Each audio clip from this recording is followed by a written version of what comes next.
She never imagined her body would be used to save the child of a man who didn't even know her name.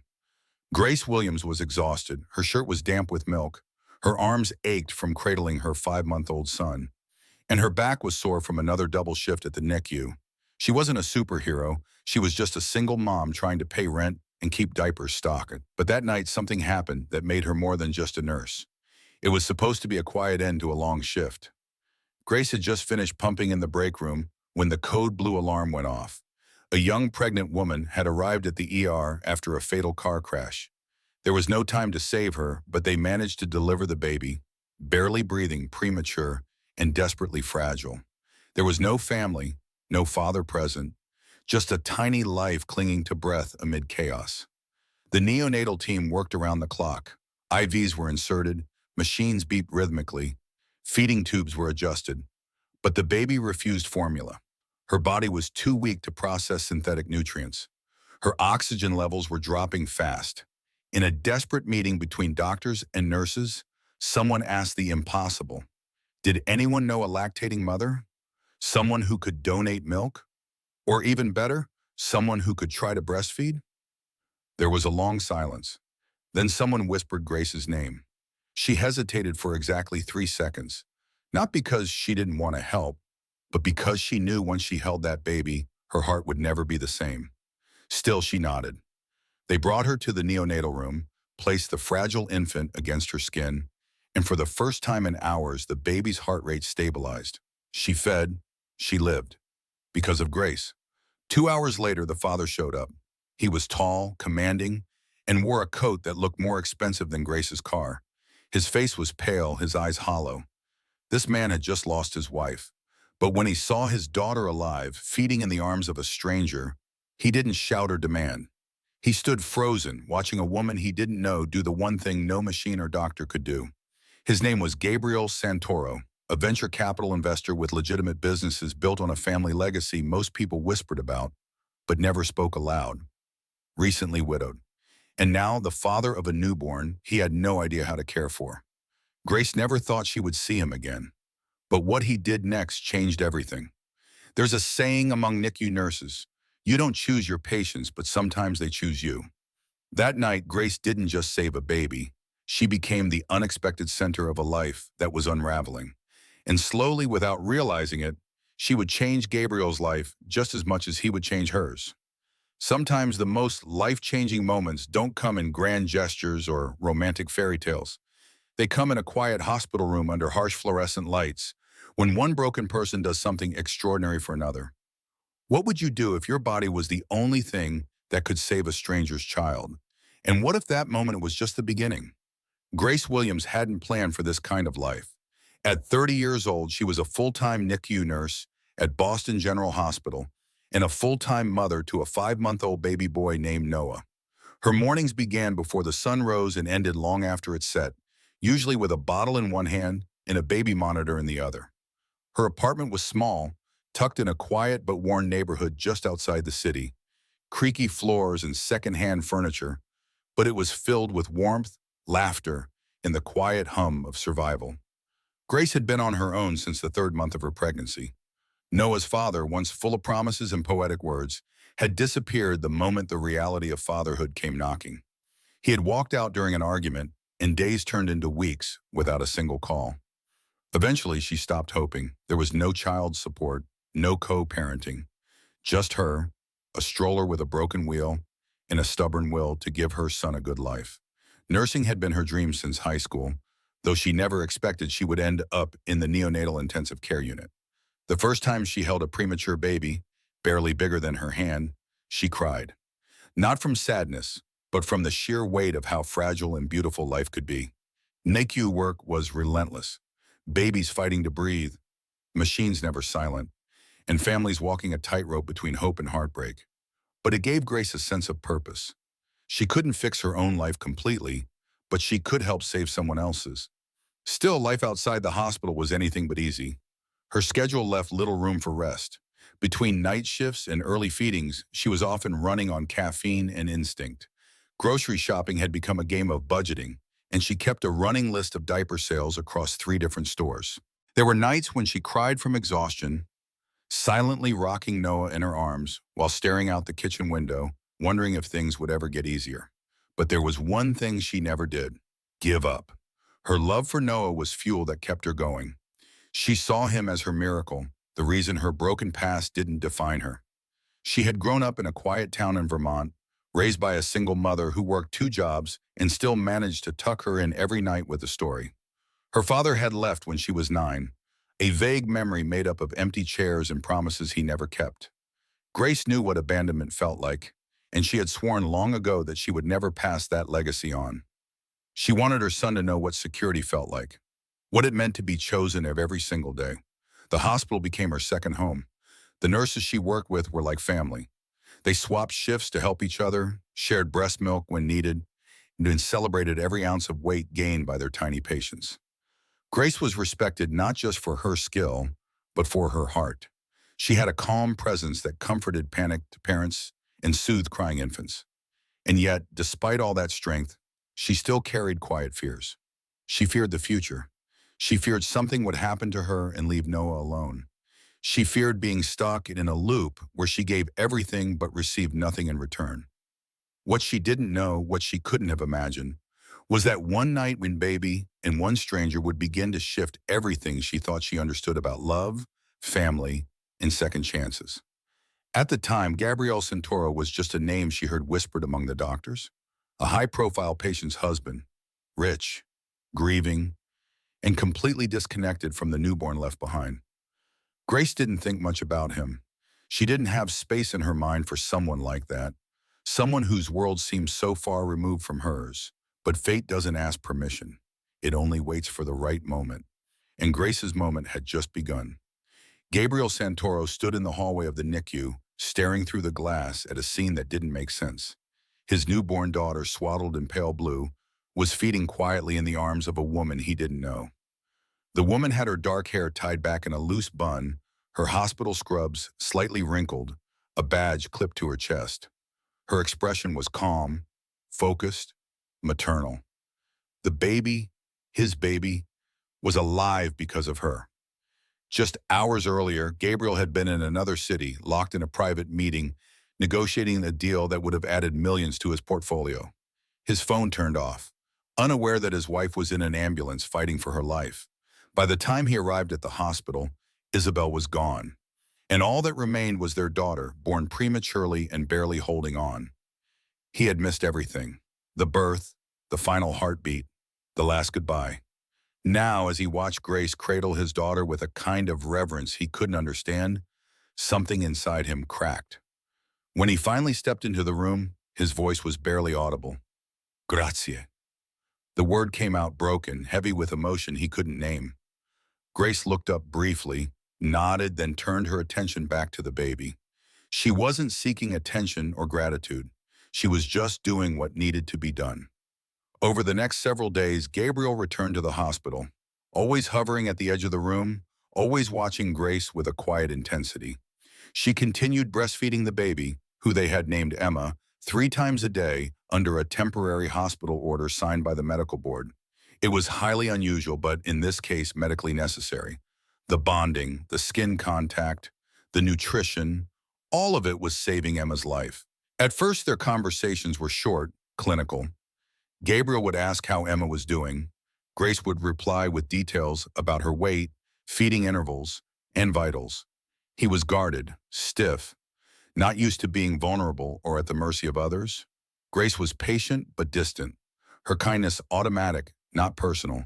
They were 2 people from different worlds orbiting the same fragile center. But something began to shift. On the 6th day, during a late-night feeding, Gabriel lingered longer than usual. He sat down across from Grace, his eyes tired, his voice softer than before. He asked about her son, Noah. Grace hesitated before answering. She wasn't used to patients' families taking interest in her life. She told him Noah was 5 months old, healthy, and slept like an angel except when he didn't. Gabriel smiled for the first time. It was small, almost imperceptible, but it was there. That smile became a thread, weaving its way into their interactions. He started bringing espresso for her in the mornings, Not coffee, but real espresso in small paper cups from a place across town. She began telling him little stories about NICU life, things that made him laugh quietly in a way that seemed unfamiliar even to him. Grace learned that Gabriel wasn't just rich, he was brilliant. He'd built a legitimate empire from family money that came with shadows most people didn't talk about. But he was also awkward, emotionally distant in ways that wealth couldn't hide. He confessed that Isabel had been the emotional core of their marriage. And without her, he didn't know how to connect with people, especially not with his daughter. Grace didn't offer comfort. She offered honesty. She told him it was okay to feel lost, that parenting wasn't about knowing everything, but showing up anyway. She told him that sometimes the best thing you could do for a baby was simply to hold them and let them know you were there. Gabriel listened. He started holding Emma more often. He asked Grace how to position her, how to burp her, how to read the little sounds she made. And each time, she showed him without judgment. As Emma grew stronger, the hospital board prepared to transition her care to in-home support. Gabriel was overwhelmed. He didn't have a nanny yet, didn't trust strangers, and admitted that he was terrified of taking Emma home alone. Grace had expected their paths to separate at this point. Her role was temporary, a stopgap in a medical emergency. But then Gabriel made a request. He asked if she would consider coming home with them. For a month, maybe two. Not as a nurse, not officially, but as someone Emma trusted. He offered to pay double her salary, cover daycare for Noah, and provide a private space for both of them in his house. Grace was stunned. It went against every line she had drawn between her professional and personal life. But when she looked down at Emma, now gripping her finger with surprising strength, she realized she couldn't walk away. Not yet. She agreed, with strict conditions, boundaries, expectations, temporary. The move into Gabriel's estate was surreal. The mansion sat on a hill overlooking the harbor, filled with dark wood furniture, stone walls, and silence. Grace and Noah were given a guest wing, complete with a nursery, play area, and a private kitchenette. At first it was awkward. Meals were quiet, interactions polite. Gabriel kept himself busy with work. Grace focused on the children, but the undercurrent of something unspoken pulsed between them. One evening, after Noah had gone to sleep and Emma had finally settled, Grace found Gabriel in the kitchen. Sleeves rolled up, trying and failing to warm a bottle properly. She laughed, took the bottle from him, and showed him how to swirl it, not shake. He asked her to stay a few minutes, poured her a glass of wine, and for the first time they talked without shields. He asked her about her dreams. She told him she used to want to be a pediatrician, but life had other plans. He shared that he had no idea what kind of father he would be, but he wanted to be present. Grace admitted she was afraid of letting anyone in, especially someone like him. He didn't flinch. He said quietly that money couldn't protect a heart from breaking. And in that moment, something between them cracked open. The days turned into weeks. Grace began to notice the way Gabriel looked at Emma, the way his hands had learned to be gentle. She noticed how he watched her when he thought she wasn't looking, how he lingered a little longer in shared spaces. They weren't just two people caring for a child. They were becoming something else, something unnamed but undeniable. Grace tried to ignore it. She told herself this was temporary, that men like Gabriel didn't fall for single moms from worn neighborhoods. She reminded herself of the last time she trusted someone, how it ended in betrayal and loneliness. But hearts don't always listen to reason. They listen to presence, to moments, to small kindnesses that add up to something bigger. And Gabriel began to realize that this woman with her tired eyes and unshakable calm wasn't just helping him survive parenthood. She was helping him live again. Grace knew this couldn't last. Despite the warmth that had slowly filled the once cold mansion, despite the late-night talks and the silent looks that lingered longer than they should have, she reminded herself every morning that this was temporary. She was there because a baby needed her, not because she belonged. Yet each passing day made it harder to draw that line. One Saturday morning, Gabriel came into the kitchen wearing jeans and a plain shirt, holding Emma in one arm and Noah's favorite dinosaur toy in the other. He looked like any other exhausted father trying to keep up with two kids. Grace smiled and poured him espresso, and for a brief moment, it felt like a real family. They started taking walks together with the babies, sometimes through the park, other times down quiet streets near the harbor. Grace would push Emma's stroller while Gabriel carried Noah on his shoulders. Passers-by would smile at them, assuming they were a couple. Grace never corrected them, and neither did Gabriel. Still, she felt the weight of their differences. He was a man with connections, wealth, and a name people whispered about with respect or caution. She was a nurse living paycheck to paycheck. Her presence in his life didn't fit, not in the long term. The turning point came when Gabriel's mother-in-law arrived unannounced. Margaret Sinclair was tall, sharply dressed, and spoke with the authority of someone used to being obeyed. She had come to see her granddaughter and immediately demanded to know who Grace was. Gabriel introduced her politely, but Grace could feel the tension. During lunch, Margaret was all smiles to Gabriel and all glances to Grace. She waited until Gabriel stepped out of the room before speaking. "You're the nurse," she said, her voice cool. "I've heard about you. Gabriel's been very generous lately. I assume you're being compensated well." Grace kept her voice steady. "I'm here because Emma needed care. That's all." Margaret's smile tightened. "Let's not pretend, dear. We both know men like Gabriel don't keep women like you around without expectation." Her words stung, sharp and calculated. Grace didn't reply. She picked up Noah, excused herself, and left the room with her head high and her heart shaking. That night, Grace avoided Gabriel. She fed Emma in silence, then went straight to her room. The next day, she handed Gabriel a written resignation. He read it, frowning. "What happened? Did I do something?" Grace shook her head. "No, this isn't about you. It's just time." Gabriel stepped closer. "Grace, if someone said something—" She stopped him. "Please don't make this harder. I was never supposed to stay this long. I need to go back to my life. You and Emma need to start yours." Gabriel looked at her for a long moment, then quietly nodded. "If that's what you want, I won't stop you." Grace left 2 days later. Back in her small apartment, everything felt smaller. Noah seemed confused at first, then settled back into their old routine. But Grace couldn't shake the emptiness. She missed Emma's tiny fingers, the way the baby cooed when held close. She missed Gabriel's quiet presence, his dry humor, the way he had started making pancakes every Sunday just to make Noah laugh. She told herself it was better this way, that lines had to be redrawn before things became too tangled. Yet every time she opened her phone and saw a new message from Gabriel, unread and sitting in silence, she felt the pull of what they almost had. Gabriel, on the other hand, spiraled quietly. He threw himself into work, leaving Emma with a rotation of highly trained nannies, none of whom lasted more than a week. Emma cried more, slept less, and refused bottles from strangers. The staff at his home tiptoed around him. He began canceling meetings, avoiding calls. At night, he sat alone in Emma's nursery, holding her until she fell asleep, wondering where everything had gone wrong. He hadn't expected to miss Grace this much. He thought it was the help, the convenience, the familiarity. But it wasn't that. It was her voice in the morning, her touch calming Emma.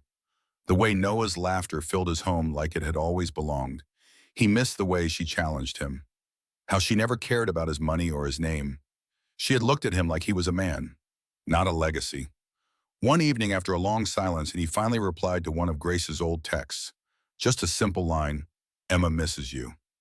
No pressure, no demands, just the truth. Grace stared at the message for hours before responding. "I miss her too." "And you?" she added, though she didn't expect a reply. But it came quickly. "Come over, just for a visit. No expectations. Please, fast."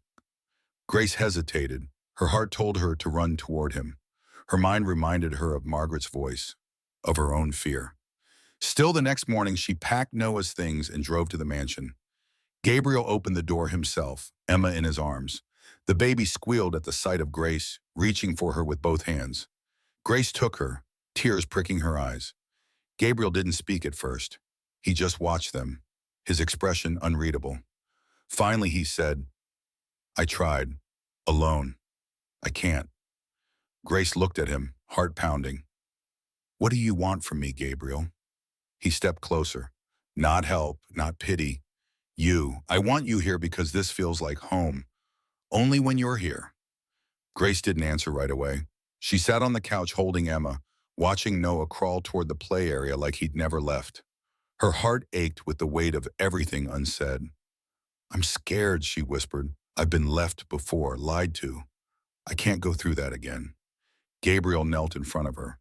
"I'll make mistakes, but I see you, really see you, not as someone temporary, not as someone filling a gap.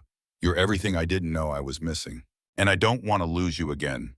Grace closed her eyes, took a breath, and let herself believe him. Just for a moment, just enough to whisper, "Okay." For a while, things felt right. Not perfect, not without moments of doubt, but right in the way that made Grace believe maybe, just maybe, this was the life she had earned through every sleepless night and silent sacrifice. She moved back into the mansion slowly, carefully, taking each day as it came. Gabriel didn't rush her. He gave her space. Let her decide the pace of whatever it was they were building. They didn't call it a relationship. They didn't need to. It was a rhythm they had created together. One grounded in late-night bottle warmings, diaper changes, and quiet glances that lingered across shared meals. Noah and Emma thrived. The house, once filled with echoes and silence, now buzzed with baby giggles and the steady beat of something that resembled peace. But real life has a way of testing what feels stable. The first hit came when the press found out. A blurry photo of Gabriel carrying Noah on his shoulders while Grace walked beside him with Emma in a baby carrier was all it took. The caption read, "Venture capital heir rebuilding his family with mystery woman." Within days, Grace's face was on gossip sites, her past picked apart by reporters who didn't care about truth. Headlines speculated she was a gold digger, a live-in nanny turned lover. One article even claimed she had trapped Gabriel with a child that wasn't his. Grace was humiliated. She stopped going outside. She deleted her social media. But what hurt more than the lies was how Gabriel responded, or rather, how he didn't. He didn't issue a statement, didn't hold her hand during the chaos. He told her to ignore it, said it would pass. But Grace couldn't ignore it. She wasn't a public figure. She was a nurse, a mother, someone who had worked her whole life to protect her privacy and dignity. And now strangers whispered her name like it was scandal. The second hit came from within. Margaret returned, this time with a lawyer. She claimed she was fighting for visitation rights to Emma, citing concerns about Gabriel's judgment and the influence of a woman with no legal tie to the child. Grace overheard one of their conversations in the study. Margaret's voice was sharp, accusing. "This woman is a liability. She is not family. She's a placeholder for someone you lost. You're clinging to her because you're grieving." Gabriel didn't defend Grace, not the way she needed. He told Margaret to leave, but he didn't say the words Grace had hoped for. He didn't say Grace was permanent. That night, she packed a bag. Not everything, just enough. She left a note on the kitchen counter. "I love this family, but I will not be anyone's replacement. If you're not ready to choose me fully, then please don't hold me halfway." She took Noah and left before sunrise. Days passed without contact. Grace moved in with a friend across town, took a temporary shift in a nearby clinic, and enrolled Noah in a small daycare. Her heart ached, but her resolve was firm. She wouldn't raise her son in a home where she constantly questioned her place. Gabriel tried calling, at first just once, then again, then messages. "I miss you. Emma cries for you. Come back." Grace read them, sometimes with tears in her eyes, but she didn't respond. It wasn't until Emma's first fever that things shifted. Gabriel called again, this time not to ask but to beg. Emma was sick. The doctor said it was viral, not serious, but she wouldn't sleep, wouldn't eat, and kept crying for Grace. Ethan's voice cracked on the phone. "I'm sorry, Grace. I should have protected you from them, from all of it, but I didn't know how. Please, just come see her. 1 hour, that's all I ask." Grace hesitated. She had built walls around her heart again, carefully, brick by brick. But she couldn't ignore the thought of Emma, sick and confused, crying for someone who wasn't there. She told herself it would only be a visit. She dressed Noah, packed a bottle, and drove back to the mansion with hands that shook. When Gabriel opened the door, he didn't look like the man she had left. He looked older, more tired, like he hadn't slept in days. He didn't try to hug her. He simply stepped aside. Grace went straight to Emma, who was curled up in her crib, whimpering. The baby reached for her instantly. Grace held her close, humming softly, and within minutes, Emma relaxed. Gabriel watched from the doorway, his eyes rimmed red. Grace didn't speak at first. She focused on Emma, on her breathing, on the warmth of familiarity returning to the baby's skin. Finally, she looked up. "Why didn't you defend me? Why didn't you say I belonged?" Gabriel's voice was quiet. "Because I was scared. Of saying it out loud. Of losing you anyway. I thought if I stayed silent, the storm would pass. But it didn't. It swept you away instead." Grace nodded slowly. "I needed to hear it. I needed you to say that I wasn't just filling someone else's place, that I mattered because of who I am, not who I remind you of." Gabriel took a step closer. "Not a replacement, Grace. You're why I breathe. You didn't just save Emma. You saved me. But I was too slow to see it, too afraid to say it." He paused, took a breath. "I love you. Not for what you do, not because you stepped in, but because you stayed when you didn't have to, because you made this house a home." Grace felt the walls around her heart tremble. The words she had waited for had finally come, not as a grand speech, but as a truth when he laid bare. She looked down at Emma, then at Gabriel. "This can't be temporary. If we do this, it's all or nothing." Gabriel nodded. "Let's do all. No halfway." In that moment, something shifted again. Not because everything was fixed, not because the world outside would suddenly be kind, but because they had chosen each other. Not out of need, not out of pain, but out of love. The following weeks unfolded in quiet, deliberate steps. Grace didn't move back in right away. She wanted to rebuild not just trust, but certainty. Gabriel understood, or at least tried to. He showed up every day, sometimes just to bring breakfast, other times to take Noah to the park or help Grace with late-night shifts. He didn't push, didn't demand answers or timelines. He simply stayed present. One Saturday afternoon, Grace agreed to spend the weekend at the mansion. She told herself it was for Emma, for the sake of routine, not for the man whose voice had started appearing in her dreams again. The moment she stepped back into the familiar hallway, Noah ran ahead like he had never left, calling Emma's name as if she were a sibling lost, not a baby still learning to stand. That evening, as the children napped and the house fell into golden silence, Gabriel invited Grace to the garden. They sat near the stone bench where the hydrangeas bloomed, petals moving gently in the breeze. Grace spoke first. "What happens when the noise comes back? The media, your mother-in-law, the doubts. Will you choose silence again?" Gabriel met her gaze. "No, I learned what silence is. Next time I speak, loudly, not to defend myself, to defend us." Grace nodded, not fully convinced, but willing to listen. The emotional twist didn't come as a thunderclap. It came softly, wrapped in an envelope, dropped into Grace's mailbox on an ordinary Tuesday. Inside was a formal letter from the state health department. Her nursing license was under review. An anonymous complaint had been filed, and accusing her of violating ethical boundaries by entering a romantic relationship with the parent of a former patient while still under hospital care.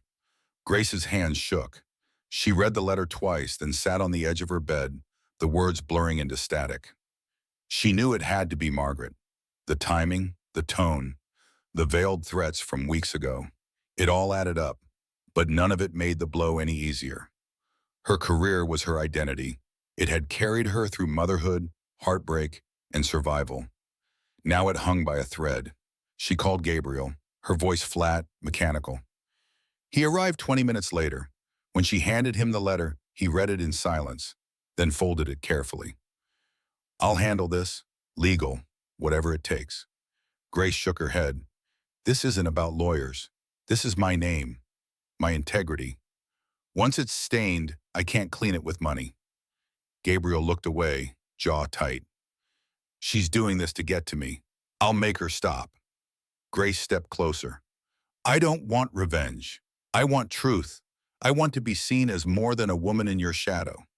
Gabriel's expression softened. "You never were. You're the light, Grace. I was the one standing behind you." The investigation began. Grace was placed on temporary leave. Her colleagues were interviewed. Former patients' families were contacted. Gabriel offered to take her and the children away, just for a while, maybe a cabin or a beach house somewhere quiet. But Grace refused. Running would make her look guilty. She stayed in the city, spent her days with Noah and Emma, and waited. The waiting was worse than any confrontation. It wore her down in pieces, her confidence, her sleep, her joy. One night, as she rocked Emma to sleep, Grace whispered, "I did everything right. I saved you. I loved you. And now I might lose the one thing that helped me survive." Gabriel stood in the doorway listening. He walked in slowly, took Emma from her arms, and held her tight. "You won't lose it, Grace. If the world can't see you for who you are, I'll remind them. Loudly, publicly." The next morning, Gabriel released a personal statement, not through a PR team, not filtered through lawyers, just a raw public letter posted on every platform he had. He explained how Grace had saved Emma, not once, but over and over. He wrote about her professionalism, her selflessness, her refusal to accept special treatment. He admitted his own silence and called it a mistake. He ended the letter with a line that turned viral within hours. "She wasn't the nurse who fell for a wealthy man. She was the woman who taught a broken man how to be a father." Within 24 hours, support flooded in. Nurses, mothers, doctors, former patients, all sharing stories of Grace's compassion, her tireless work, her role as a healer. The narrative shifted. Still, the investigation had to follow its course. After 2 long weeks, Grace received the verdict. Her license was not suspended. The board found no ethical violation, no breach of conduct. Her actions had been rooted in medical necessity, compassion, and integrity. She was cleared, but something had shifted in her. She realized that even when the truth is on your side, the world can still doubt you. She had survived that doubt, but it left a scar, one that reminded her how fragile trust could be. Gabriel took her out that night. No cameras, no fanfare, just the two of them at a quiet rooftop space overlooking the harbor. As they ate, Gabriel pulled a small box from his jacket. Grace froze. "Before you say anything," he said gently, "this isn't a proposal. Not yet. This is a key. To the house. To us. I'm not asking you to say yes forever. I'm asking if you're ready to stop saying maybe." Grace opened the box. Inside was a silver key on a simple chain. She looked up, tears catching the city lights. "I'm not afraid of forever," she said. "I'm afraid of almost." Gabriel nodded. "Then let's never be almost again." The emotional twist wasn't that they had fallen in love. It was that they had stayed through fear, through fire, through the threat of losing everything. And in staying, they had turned survival into something softer. Something that finally felt like home. 1 year later, the mansion no longer felt like a place built for silence. It was filled with sounds that mattered. Noah's laughter echoing down the halls, Emma's footsteps stumbling across the kitchen floor, Gabriel reading bedtime stories with more animation than skill, and Grace's voice calling everyone to dinner like they were the only family that had ever existed. They didn't throw a wedding, not yet. There were no grand declarations under chandeliers, no designer gowns or camera flashes. But on a quiet Sunday morning in the backyard under a sky soft with clouds, Gabriel knelt beside Grace as their children played behind them and whispered a promise, not for the world, but for her. "I will choose you every day, even when it's hard, even when I fail, and especially when I'm afraid." She didn't cry. She just smiled, because she had already known. Some truths don't need ceremonies. They only need consistency. Grace had returned to nursing, but on her own terms. She split her time between the hospital and a new nonprofit she co-founded with Gabriel, an organization that provided postpartum support for mothers who had no one. They named it Emma's Light. The story of how a nurse saved a premature baby and helped a widowed father heal became more than a private memory. It became a symbol. Grace didn't want fame. She wanted impact. And now she had both. Margaret never formally apologized, but she visited the house often now, sitting quietly with Emma in the garden, sometimes bringing old photos of Isabel, whispering stories Grace knew were painful but necessary. Healing didn't come with fanfare.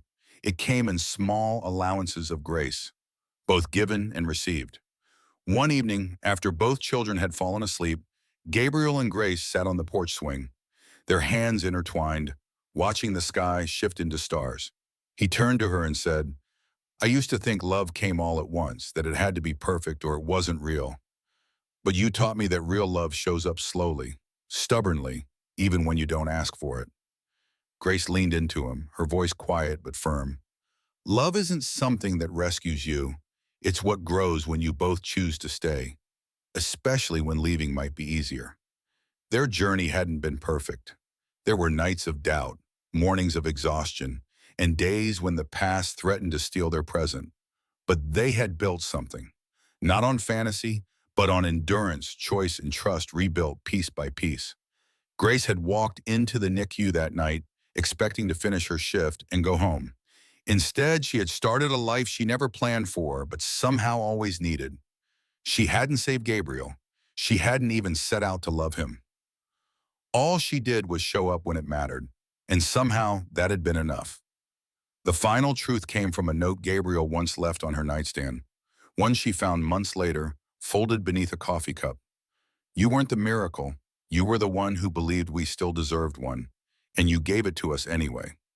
So what would you do if your kindness changed a stranger's life? Would you walk away, or would you stay and let that kindness change yours too?"